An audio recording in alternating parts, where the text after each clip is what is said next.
Bonsoir à toutes et à tous et bienvenue dans le journal de TV 78. Voici les titres de ce mercredi 13 janvier.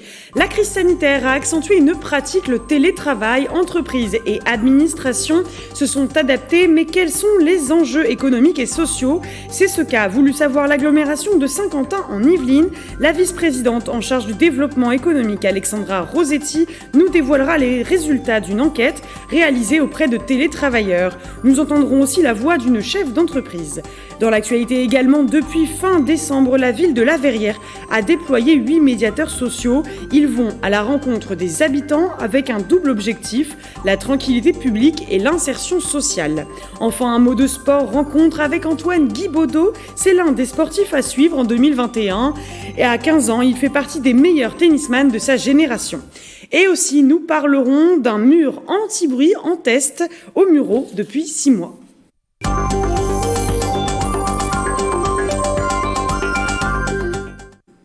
Comme je vous le disais en titre, on va parler télétravail. La crise sanitaire a accéléré le développement de cette pratique qui permet de travailler depuis son domicile dans les entreprises et administrations.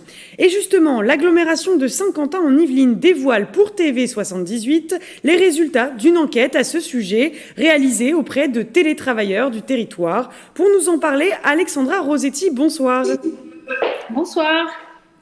Vous êtes donc, je le rappelle, vice-présidente en charge du développement économique au sein de l'agglomération et également maire de Voisins-le-Bretonneux.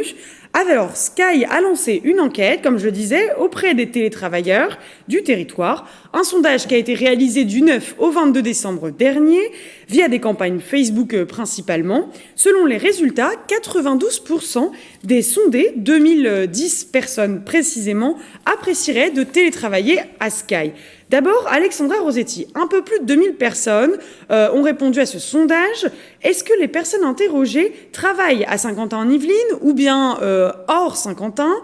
Pouvez-vous nous préciser un petit peu le profil de ces personnes sondées?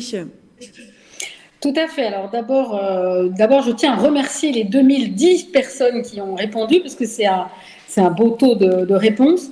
Alors ce sont des personnes qui peuvent travailler à Saint-Quentin puisque une grande partie d'entre eux, 61% ont l'habitude d'utiliser leur voiture pour aller travailler et font moins de 45 minutes de route. Donc c'est forcément des gens qui travaillent, on va dire, dans le bassin d'emploi de Saint-Quentin. Pour autant, il y en a quand même un tiers qui utilisent les transports en commun et qui font plus de 45 minutes de trajet, donc on peut penser qu'ils travaillent peut-être d'habitude plutôt peut-être sur Paris, par exemple. Et dans les profils, on a eu dans les réponses en tout cas 64% de femmes, ce qui est quand même assez important, et 76% de catégories socio-professionnelles supérieures. Alors du coup, quel est le principal enseignement que Saint-Quentin en Yvelines tire de cette enquête ? Alors, d'abord, j'ai envie de dire que c'est une enquête qui confirme l'attractivité de Saint-Quentin pour vivre et aussi pour travailler. Ça tombe bien, puisque dans ma délégation, j'ai aussi l'attractivité du territoire, donc c'est plutôt encourageant.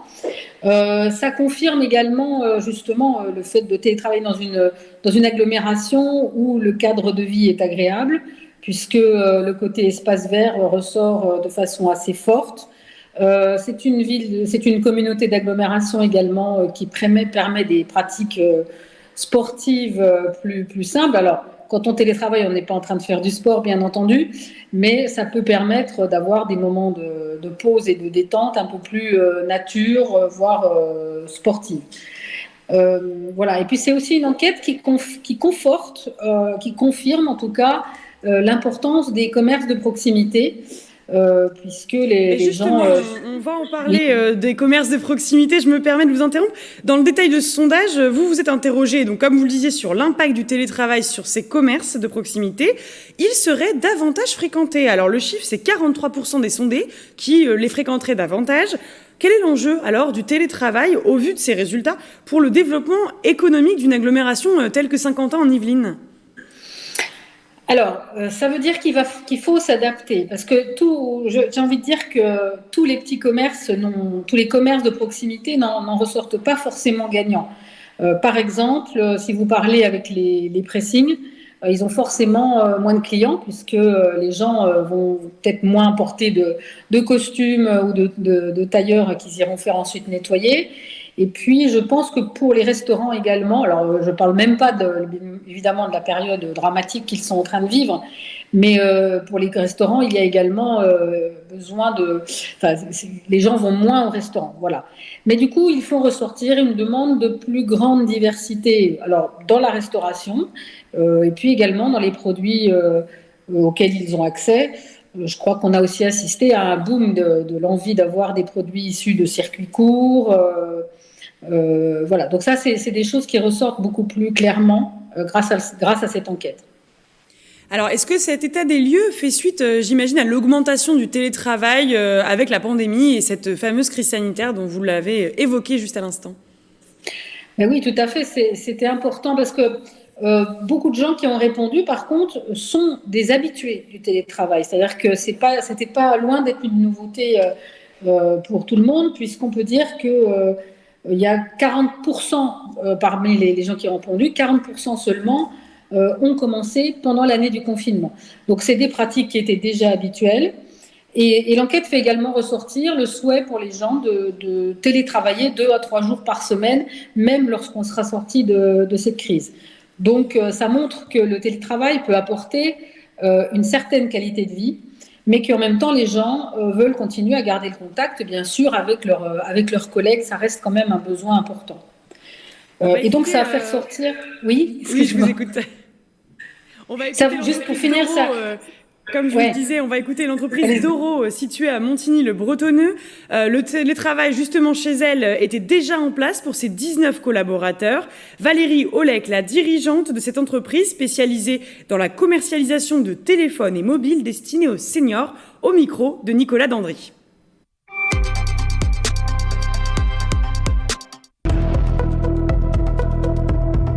Saint-Quentin-en-Yvelines, en fait, Doro, c'est la filiale française du groupe Doro, qui est un groupe international suédois, qui commercialise en fait des produits de téléphonie simplifiés pour les seniors. Sur Saint-Quentin, donc on est 19. Et l'activité, elle est essentiellement, on va dire, tournée autour de la commercialisation des produits. On avait déjà un accord de télétravail avant d'être dans cette situation de crise sanitaire. Du fait d'être un groupe international, on avait tous les outils informatiques de connexion à distance. Donc, on a pu réagir très vite et mettre en place le télétravail quasiment au jour 1 du premier confinement. Nos missions commerciales le permettent. Nos clients sont aussi très majoritairement en télétravail.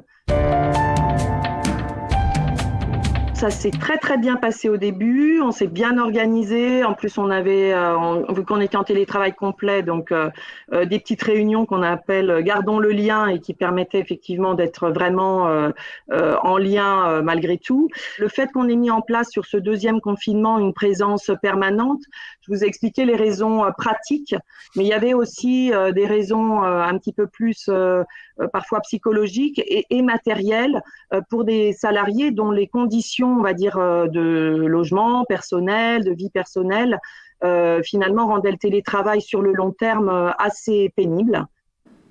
Donc Valérie Olek rejoint un petit peu ce que vous disiez, Alexandra Rosetti, dans votre sondage. 71% des personnes interrogées veulent tout de même garder un lien social avec leurs collègues. Également, 68% aimeraient pratiquer le télétravail seulement 2 à 3 jours par semaine. Alors, télétravailler, oui, mais pas tous les jours, on comprend bien. Voilà, pas forcément tous les jours. Ce qui ressort aussi, c'est justement, je disais, il faut faire évoluer les habitudes et c'est aussi dans les espaces de travail. Ce qui ressort aussi, c'est que des espaces de coworking vont être amenés à se développer parce que travailler dans son salon, même si la plupart des gens ont quand même des logements assez spacieux, mais c'est pas évident, surtout si le couple est en télétravail. C'est pas évident de cohabiter dans un même espace ou dans un même appartement, par exemple.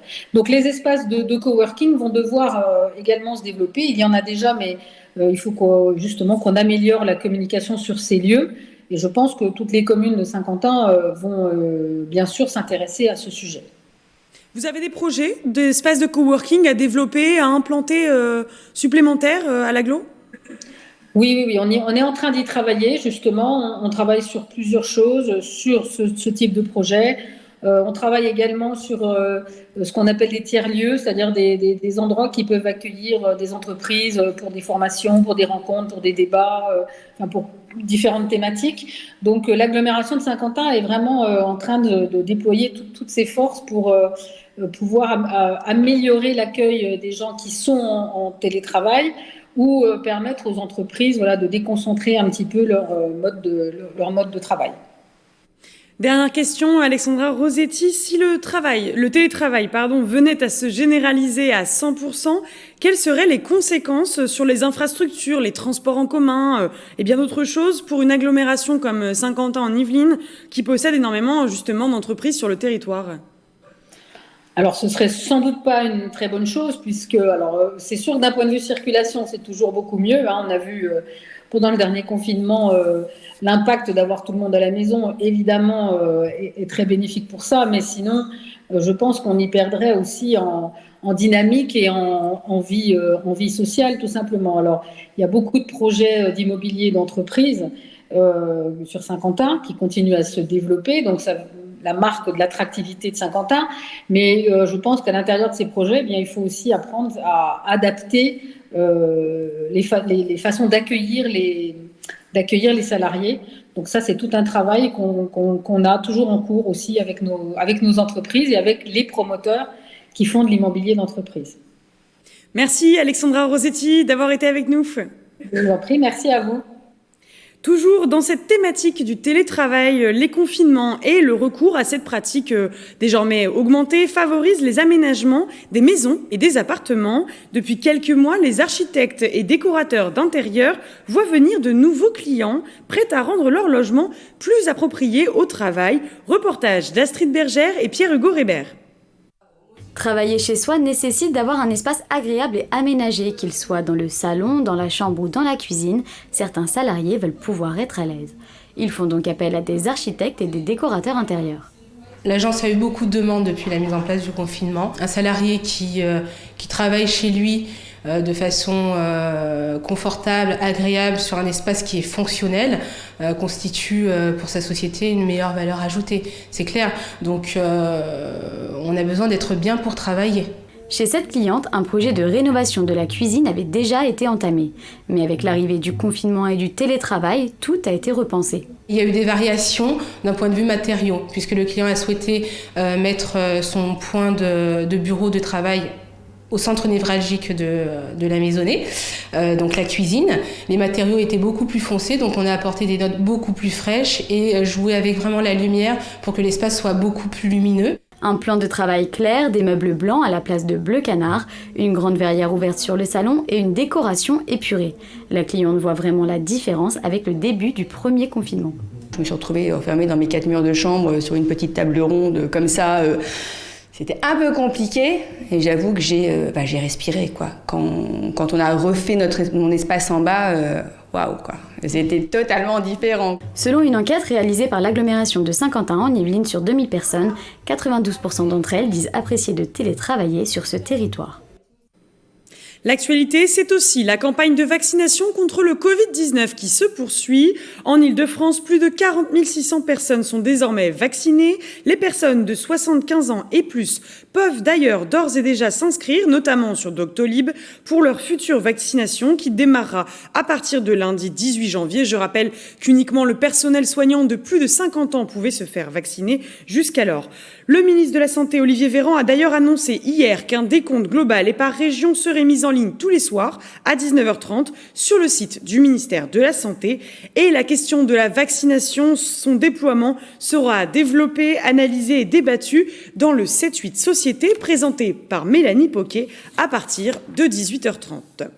Et si on parle beaucoup de vaccination en ce moment, les dépistages eux aussi continuent contre le Covid-19.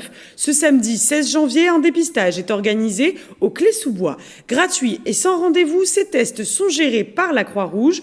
Donc ce sera des tests antigéniques avec un résultat sous 20 minutes. Ce sera de 10h à 13h et de 14h à 17h à l'espace Philippe Noiret. Également, la ville d'Andrézy, en partenariat avec la région Île-de-France, organise elle aussi une opération gratuite de dépistage antigénique ce samedi 16 janvier. Ce sera au complexe Stéphane Diagana de 10h à 13h et de 14h à 17h.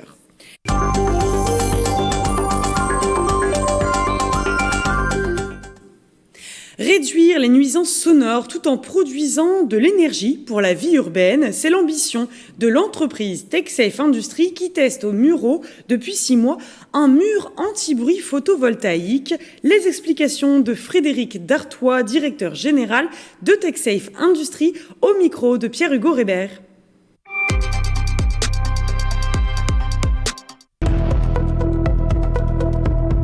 Sunscreen est un mur anti-bruit photovoltaïque. Donc il s'adresse aux abords d'autoroutes et de voies ferroviaires, et plutôt dans les zones urbaines. Et son but, donc, c'est de, en même temps, améliorer, lutter contre les nuisances sonores et générer une électricité photovoltaïque. Donc c'est un mur acoustique, donc verticalement on a des panneaux acoustiques qui vont atténuer le bruit, et au sommet de ces panneaux nous avons ce qu'on appelle une casquette photovoltaïque, c'est-à-dire des panneaux photovoltaïques inclinés comme une forme de toit du mur. Là, au niveau de l'expérimentation, on a bien testé la fonctionnalité acoustique et production d'énergie, mais l'enjeu pourrait être aussi de rajouter des services associés à ce mur anti-bruit. Donc des services liés à la route, ça peut être du suivi, de la détection d'accidents, de monitoring environnemental, ou des services liés à des recharges de véhicules électriques pour les abords des autoroutes. Aujourd'hui, alors qu'on est encore en phase de développement sur des démonstrateurs, on approche des 20% de surcoût, donc avec l'ambition de les diminuer grâce à des projets de grande échelle. Donc là, aujourd'hui, on travaillait au Mureau, c'est une longueur de 5 mètres de mur, et à Tours, on travaille sur 100 mètres de mur, mais ça reste encore petit. Depuis le 18 décembre 2020, 8 médiateurs sociaux sont déployés sur la commune de La Verrière. Du lundi au dimanche, ils vont à la rencontre des habitants et des jeunes dans plusieurs quartiers de la ville avec un double objectif, insertion sociale et tranquillité publique. Reportage de Nicolas Dandry. Ça va les gars ? Ok. Alors qu'est-ce qui se passe ? Il fait froid dehors. Ahmed et Ibrahim font partie de l'équipe des médiateurs sociaux de La Verrière. Ce soir-là, ils sont dans le quartier du bois de l'Étang pour parler avec les jeunes présents dehors. Objectif, faire de la médiation. À aucun moment on est là pour remplacer la police ou quoi que ce soit. On est là juste pour donner un message. Même si on est issu d'un quartier, on peut réussir dans la vie.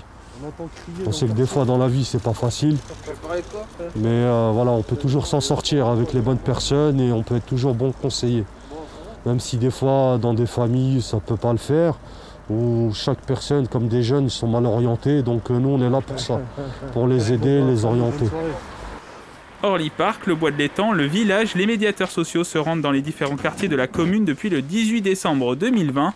Une équipe de 8 personnes, 6 médiateurs vacataires employés par la mairie et 2 agents de proximité cofinancés principalement par l'État, parmi eux Fabama Makalou. Ce qu'on fait au départ, c'est qu'on va au contact, on fait connaissance avec les jeunes, c'est surtout ça qui est important au départ. On essaie de savoir ce qu'ils font dans la vie, parce qu'il y a plusieurs personnes qui sont dans le quartier.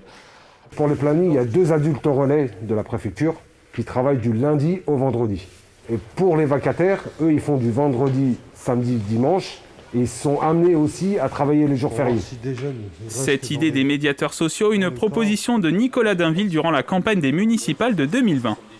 Une dimension sociale, être à l'écoute des jeunes, instaurer un dialogue, essayer de les orienter au mieux dans leurs activités, leur recherche d'emploi, et puis une dimension tranquillité publique pour rappeler les règles de comportement, de respect du voisinage, pour que tout se passe bien dans nos quartiers. La municipalité est actuellement en discussion avec les bailleurs sociaux présents sur la commune. Objectif, construire des partenariats avec eux autour de la médiation sociale. Un mot de sport enfin, et plus précisément de tennis. C'est l'un des sportifs yvelinois à suivre en cette année 2021. Son nom, Antoine Guibaudot, a tout juste 15 ans. Le tennisman qui s'entraîne au comité des Yvelines de Feucherolles fait partie des meilleurs jeunes de sa génération. Son portrait avec Michael Elmidoro. Il est l'une des plus belles promesses du tennis français. À 15 ans, Antoine Guibaudot fait partie de la nouvelle génération des tennismen appelés à briller sur la scène internationale.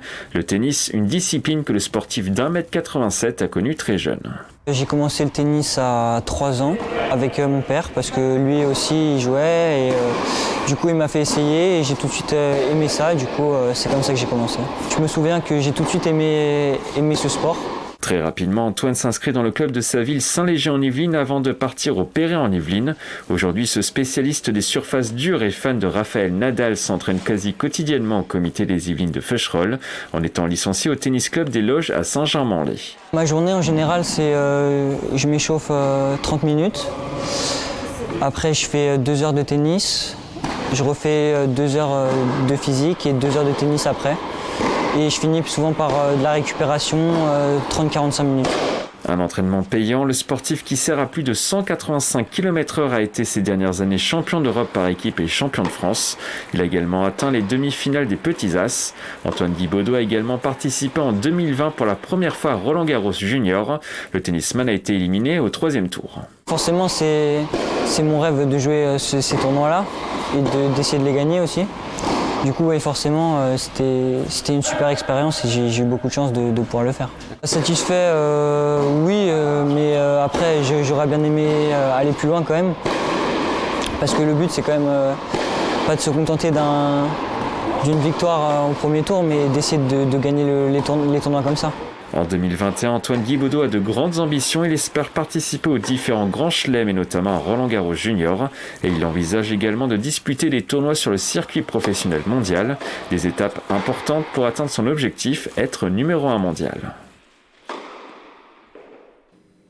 C'est la fin de ce journal. Merci de l'avoir suivi. Retrouvez Grégory Canalet dans le 7-8 journal demain à 18h. Et d'ici là, une très bonne soirée à vous.